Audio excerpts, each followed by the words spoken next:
तो आज का हमारा विषय है, यानी आज का हमारा टॉपिक है डेमोक्रेसी। सरकार में बैठे लोग, चाहे नेता या अफसर, आपके लिए काम जनता सर्वोपरि। कोई एमएलए, एमपी या सरकार नहीं, देश के मालिक होने के बावजूद भी अगर आप ये नहीं जानते तो क्या आप होश में हो? अज्ञानता के नशे में। कौन बचाएगा? हम ही कुछ ना करें तो कुछ बदलेगा नहीं, बेवकूफ बनाएगा। मेरे देशवालों, देशवासियों, जागो। अगले भाग में जल्द मिलेंगे और आगे बढ़ाएंगे अपनी इस अधूरी बातचीत।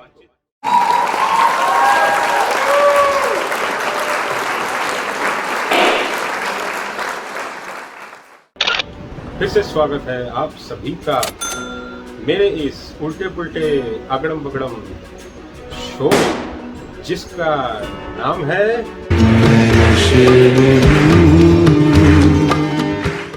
तो ये है हमारा दूसरा भाग, डेमोक्रेसी, लोकतंत्र और प्रजातंत्र का। तो बात को आगे बढ़ाएं।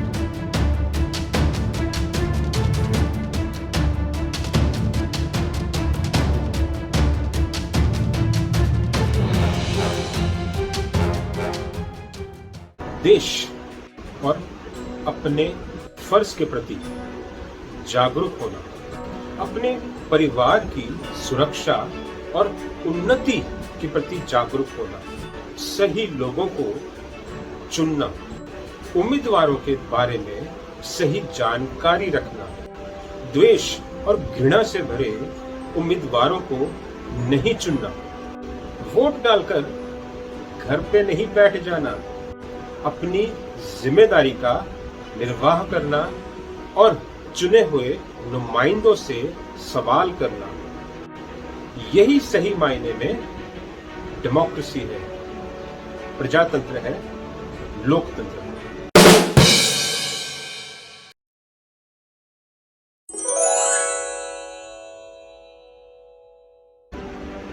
ह्यूमन डेवलपमेंट इंडेक्स यानी मानव विकास सूचकांक, ये एक श्रेणी है जिसमें दुनिया भर के सभी देशों की गिनती की जाती है और उस देशों में उनके नागरिकों के विकास का एक सूचकांक, एक पैमाना तय किया जाता है। तकरीबन 191 यानी 191 देशों को इसमें शामिल किया और हम उसमें 131वें स्थान पर, यानी out of 191 nations we are 131st, यानी हम 160 देशों से पीछे हैं और हम सिर्फ तकरीबन 30-32 देशों से आगे। बात ये नहीं कि हम पीछे हैं, बात ये है कि हम लगातार पीछे जा रहे हैं, क्योंकि मैं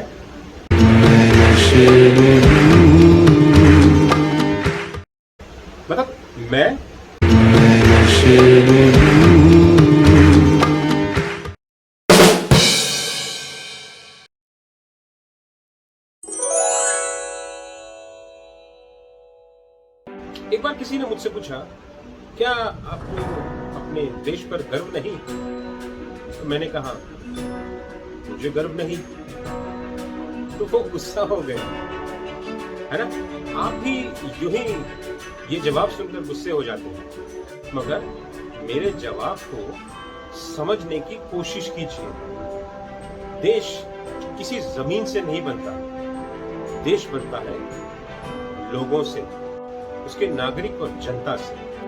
देश पर गर्व तब होगा जब यहाँ का नागरिक यानी जनता, उसको अपना हक प्राप्त हो, उसका अधिकार प्राप्त हो।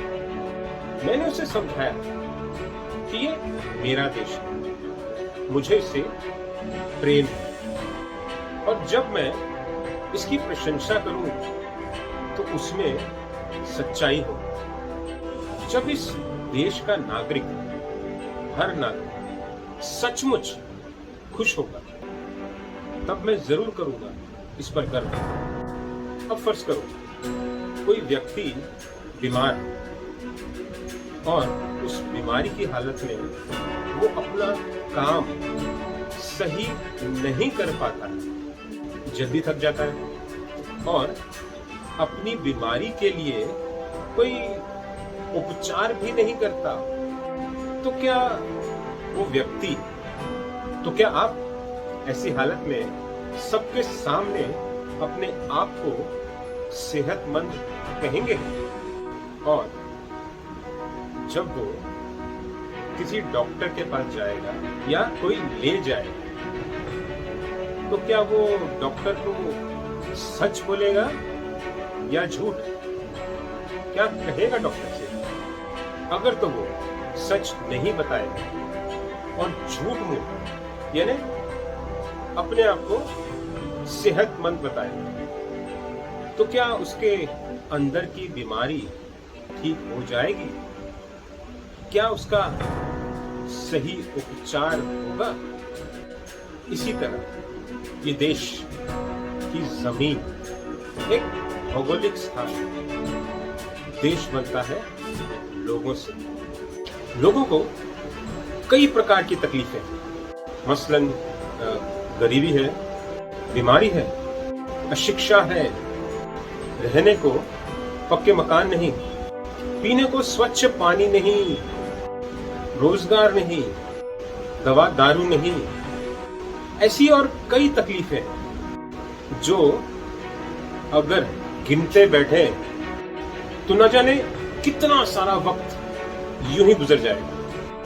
80 करोड़ जनता, 80 करोड़ जनता सरकारी मेहरबानी पर जी रही है, यानी उन लोगों के पास 2 वक्त का खाना भी नहीं है। उन 80 करोड़ लोगों को सरकार राशन मुहैया कराती। तो क्या ऐसे हालातों में आप देश पर गर्व करोगे? क्योंकि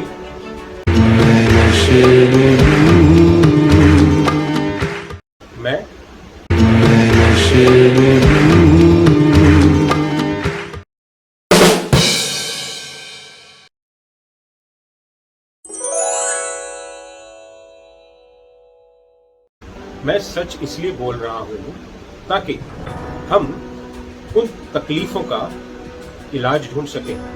गर्व करके, मान करके हम सिर्फ अपनी बीमारी और पिछड़ेपन को छुपा रहे हैं। सिर्फ गर्व करने मात्र से कुछ नहीं होगा। असलियत को नजरअंदाज करके या आंखों पर पट्टी बांध कर कोई गर्व नहीं किया जाता। ऊपर से हम शहरी लोग ये समझते हैं सारा देश शहरों जैसा हो गया। नहीं दोस्तों, ये सच नहीं है। गांव में रहकर देखो क्या दिक्कत है इस देश के लोगों की। बिजली के खंभे हैं पर बिजली नहीं, हेल्थ सेंटर है तो कोई कर्मचारी नहीं, दवा नहीं, इलाज नहीं, और कई जगहों पर तो प्राइमरी हेल्थ सेंटर भी नहीं है। स्कूल है पर शिक्षक नहीं, और कई जगहों पर तो स्कूल भी नहीं। यानी जो बुनियादी जरूरतें हैं वो भी हमारे नागरिकों को नहीं मिलती हैं। और ये सब होता है हमारी वजह से, क्योंकि हम सही लोगों को ना चुनकर गलत लोगों को चुन देते हैं। उनको सरकारों में बिठा देते हैं जिनको जनता की तकलीफ से कोई लेना देना नहीं।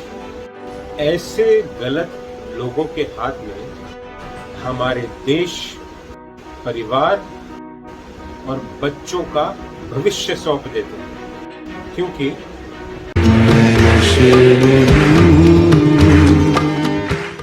मैं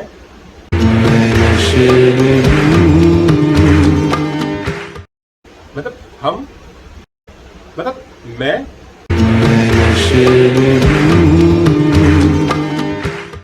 आप सभी ये तो जानते हैं कि पश्चिमी देश हमसे बहुत आगे हैं।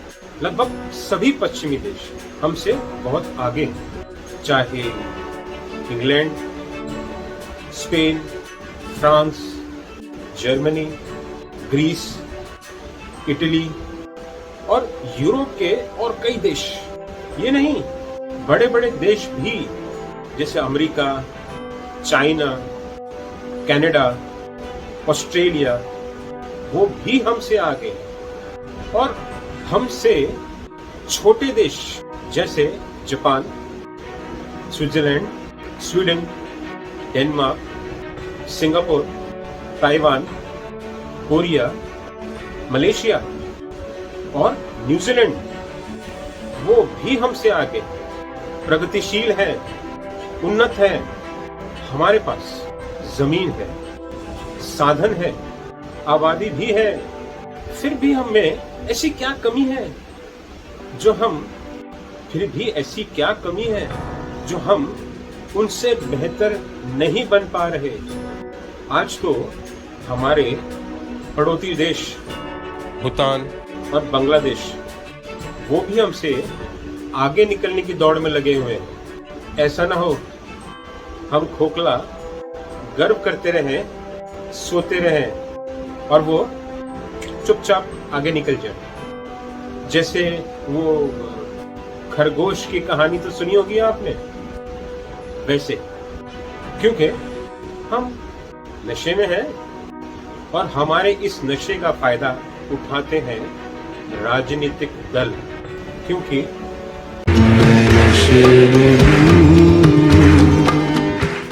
मैं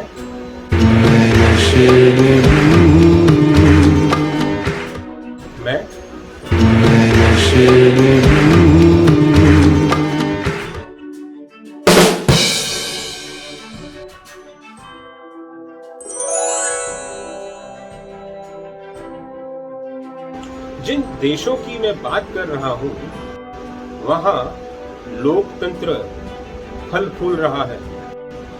वहां के लोग अपने चुने हुए लोगों से जवाब मांगते हैं और उनके नेता अपनी जनता के प्रति जवाबदेही होते हैं। और अगर आप नहीं जानते हो ना, तो सुनिए।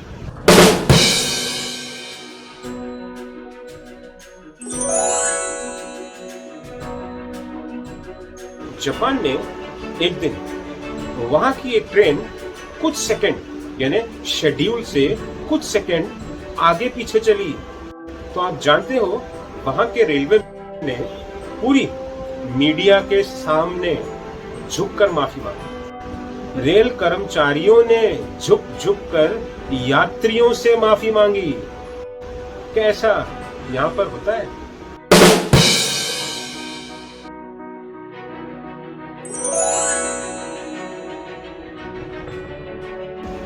इंग्लैंड का एक एमपी संसद में किसी कारणवश देरी से पहुंचा। उस दिन उससे उसके मंत्रालय के बारे में कुछ सवाल किए जाने थे, मगर वो अपनी सीट पर मौजूद नहीं था। देर हो गई होगी किसी कारण। उस एमपी ने, उस मंत्री ने पूरी संसद के सामने माफी मांगी और वक्त पर न पहुंचने के कारण, ध्यान से सुनिए, तय समय पर न पहुंचने के कारण उसने अपना इस्तीफा भी दे दिया। क्या ऐसी मिसाल आप यहां देख सकेंगे?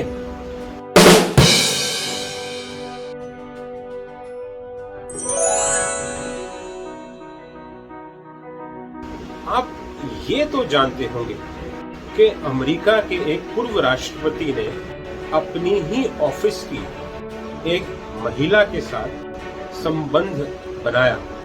उस पर मुकदमा भी हुआ और वहां की अदालत ने वो मुकदमा सुना। एक पूर्व राष्ट्रपति होने के बावजूद उस पर वो मुकदमा सुना गया। क्या ऐसा कुछ यहाँ पर हो सकता है? हम तो अपने नेता के भक्त बन जाते और अपने उस नेता के हर गलत फैसले को दिलो जान से अपना लेते। उस नेता की हर झूठी बात को भी हम सच साबित करने में लगे हुए होते। क्या ये देश भक्ति है या नेता भक्ति? हमें नेता का नहीं, अपनी जनता, अपने देश का भक्त होना जरूरी है। जिस दिन हम समझ जाएं कि जनता का सुख दुख ही सब कुछ है, जनता ही देश है, कोई नेता या पॉलिटिकल पार्टी नहीं, हम नेता के भक्त नहीं बनेंगे, हम होश में आ जाएंगे। मगर फिलहाल तो हम, तो बोलिए मेरे संग,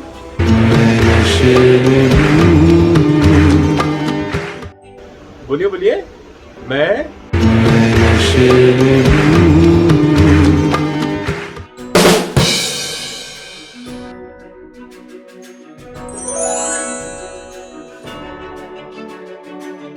हम किसी चीज में आगे हो ना हो, आबादी, जी हाँ, हम आबादी में तो पहले स्थान पर पहुंच चुके हैं। हमने चाइना को दूसरे स्थान पर कर दिया और अगर हम नहीं रुके तो इसमें तो हमें गोल्ड मेडल जरूर मिल जाएगा। मेरी नानी कहती थी, जितने ज्यादा हाथ होंगे उतना अच्छा, यानी जितने ज्यादा हाथ होंगे उतनी आमदनी। तो आज हमारे देश में तो अनगिनत हाथ हैं, तो क्या आमदनी भी अनगिनत हो गई है? तो आमदनी क्यों नहीं? फिर भी हम इतने पिछड़े क्यों हैं? क्या सिर्फ हाथ होने से आमदनी बढ़ेगी? उसके लिए चाहिए सही रोजगार, रोजगार के लिए अच्छी शिक्षा और शिक्षा के लिए अच्छे स्कूल, कॉलेज, यूनिवर्सिटी। मगर इसके लिए भी एक अच्छी शिक्षा नीति चाहिए। अच्छी शिक्षा प्रदान करें, उसके लिए अच्छे स्कूल, कॉलेज, यूनिवर्सिटी बनाने की योजना, और ये योजना जनता की सरकार यानी जनता की हितैषी सरकार ही बनाएगी, जिस सरकार को शिक्षा का महत्व पता हो, जो शिक्षा को अपने नागरिक का प्रथम और बुनियादी अधिकार समझेगी। मगर अफसोस, शिक्षा हमारे देश में इतनी महंगी हो चुकी है कि आम आदमी की पहुंच से परे हो चुकी, क्योंकि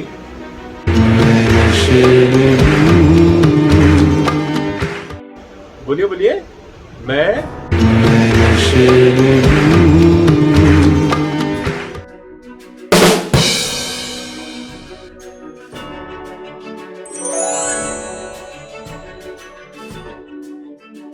उच्च शिक्षा तो साधारण आदमी की पहुंच से बहुत दूर हो चुकी है। आज हमारे देश में स्कूल, कॉलेज, यूनिवर्सिटी नहीं है। कहने के लिए वो स्कूल, कॉलेज, यूनिवर्सिटी, मगर वो शिक्षा के मॉल खुले हुए हैं, कॉर्पोरेट मॉल। इसका कारण है सरकारों का शिक्षा को नजरअंदाज करना।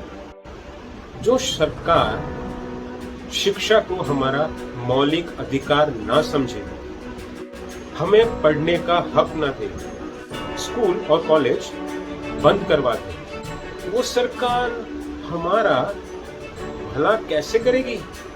हमें शिक्षित और उन्नत कैसे करेगी? मगर हम है क्या? हम तो वोट भैया अपने चहीते नेता को और उसकी पार्टी को देंगे, चाहे वो कुछ करे या ना करे, क्योंकि हमको क्या लेन देना सही गलत से? हम तो नशे में हैं। इससे ना हमारा भला होगा और ना ही देश का। अगर तो आपको देश से और देश की जनता से प्रेम है तो देश की जनता के लिए कार्य करो, ना कि किसी नेता की भक्ति या चापलूसगिरी। पर फिलहाल आप यही यानी इतनी सी बात नहीं समझ पा रहे हो तो आप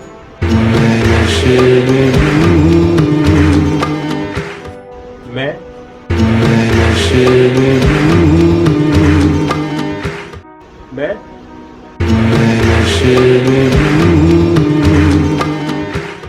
अभी खत्म नहीं हुआ। ये था हमारा डेमोक्रेसी जनतंत्र प्रजातंत्र का दूसरा भाग।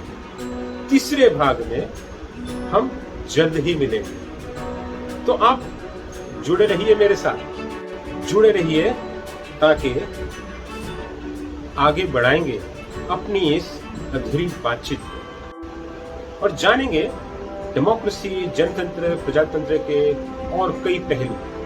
तब तक के लिए आप सभी को मेरा ढेर सारा प्यार। खुश रहिए, सलामत रहिए।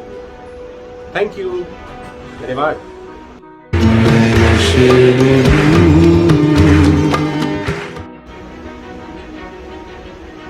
तो बोलिए मेरे संग।